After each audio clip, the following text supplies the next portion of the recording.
Hello friends, मेरे channel पर आपका स्वागत है। आज जिस मूवी को मैं एक्सप्लेन करने जा रही हूँ वो एक शॉर्ट मूवी है जिसका नाम है वियना वेट्स फॉर यू। तो चलिए शुरू करते हैं। ये कहानी वियना शहर की है जहाँ गवर्नमेंट के द्वारा लोगों को रहने के लिए सस्ते दाम में अपार्टमेंट बनाकर दिए गए थे। ये अपार्टमेंट ऐसी बिल्डिंगों में थे जिसकी देखरेख के लिए मैनेजर्स होते थे। ऐसे अपार्टमेंट ज़्यादातर स्टूडेंट या वे लोग रेंट में लेते थे जो ज़्यादा रेंट अफोर्ड नहीं कर सकते थे।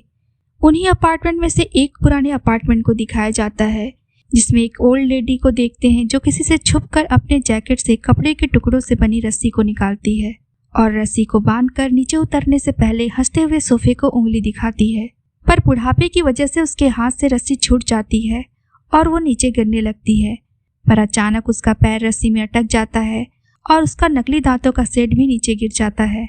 तभी कोई उस रस्सी को तेजी से खींचता है और उसके साथ वो भी खींची चली जाती है और विंडो क्लोज हो जाता है।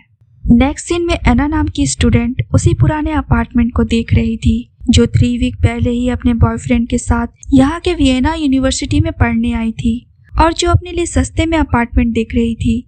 यहाँ हम उसी ओल्ड लेडी को बिल्डिंग के मैनेजर के साथ देखते हैं जो उस अपार्टमेंट को दिखा रहा था।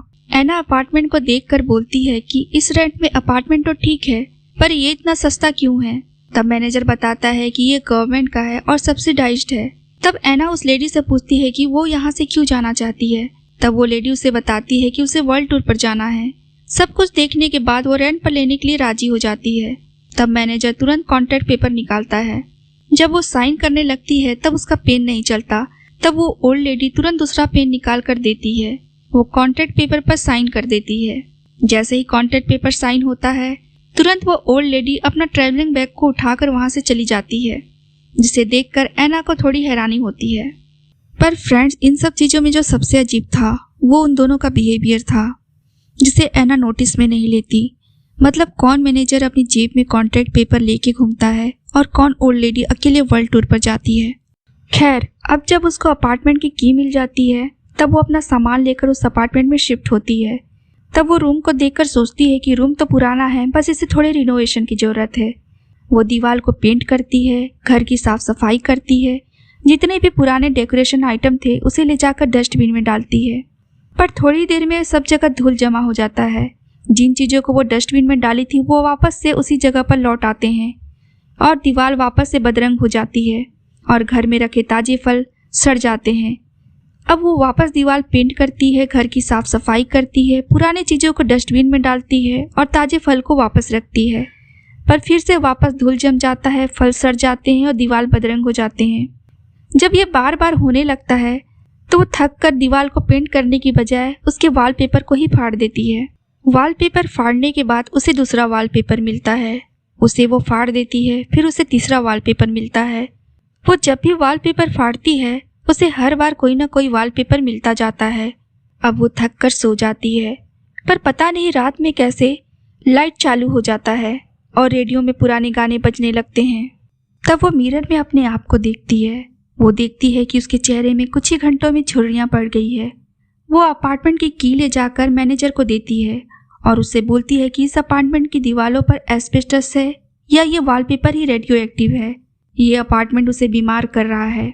वो तुरंत यहाँ से जाना चाहेगी, नहीं तो टीनेट प्रोटेक्शन एसोसिएशन में उसकी शिकायत करेगी। तब मैनेजर उसे बताता है कि एसोसिएशन यहाँ कुछ नहीं कर पाएगा बिना नए किराएदार के। अगर जाना है तो नया किराएदार ढूंढ कर लाए या नए किराएदार के आने तक वेट करे।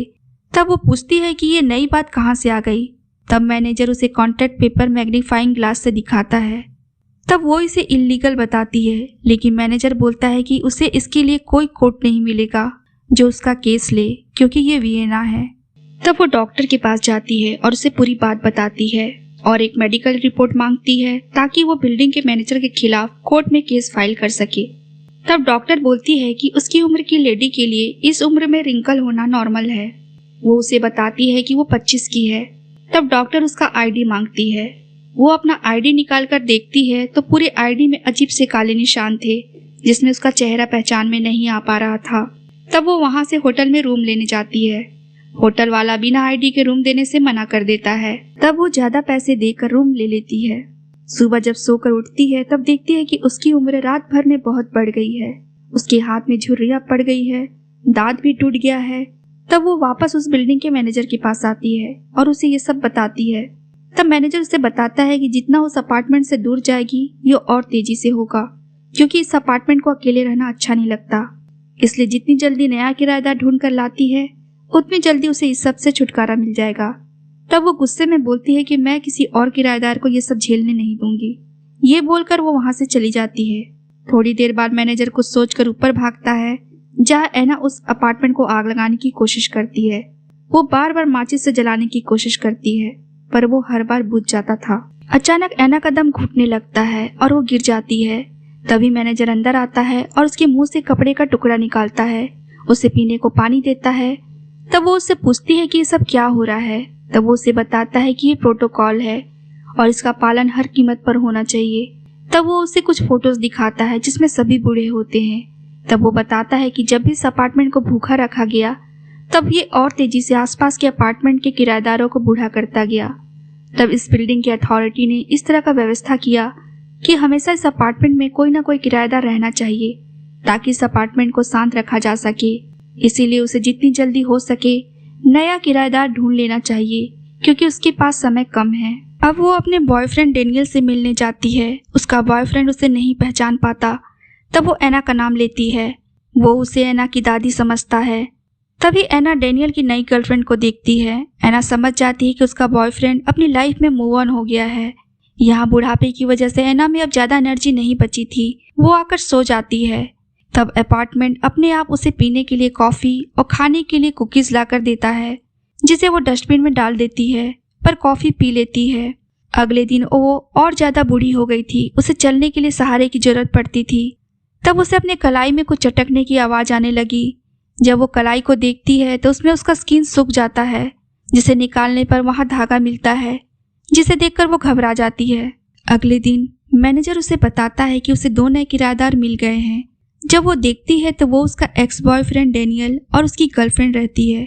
वो दोनों कॉन्ट्रैक्ट पेपर में साइन करने वाले थे, पर वो अपनी कॉफी पेपर में गिराकर उन्हें भगा देती है। तब मैनेजर उसे बोलता है कि मैंने तुम्हारी तरह ढीठ किराएदार आज तक नहीं देखा। कोई और होता तो अब तक यहाँ से चला जाता। तब वो मैनेजर को बोलती है कि तुम मुझे इस अपार्टमेंट के बाहर लॉक कर दो और बहुत लंबे समय तक वापस ना आना। तब मैनेजर उसे जाने से पहले बोलता है, तुम्हें जानकर बहुत खुशी हुई है ना। तब वो शांत होकर सोफे पर बैठ जाती है। धीरे धीरे उसकी आंखें बंद हो जाती है और उसके शरीर से धागे निकलकर सोफे में जुड़ जाती है और मूवी का द एंड हो जाता है। अब इसकी एंडिंग का हम 2 मतलब निकाल सकते हैं। पहला ये कि वो पहले की तरह नए टीनेज पर फिट करने लगी, और दूसरा एना की बॉडी से निकले धागे ने उसके खाली स्पेस को भर दिया, जिससे वो अपार्टमेंट हमेशा के लिए शांत हो गया। आपको मेरा एक्सप्लेनेशन कैसा लगा इसे जरूर बताएं। अगर पसंद आया है तो लाइक करें, शेयर करें और चैनल में नए हैं तो सब्सक्राइब करें और बेल आइकन दबाना ना भूलें। Thank you.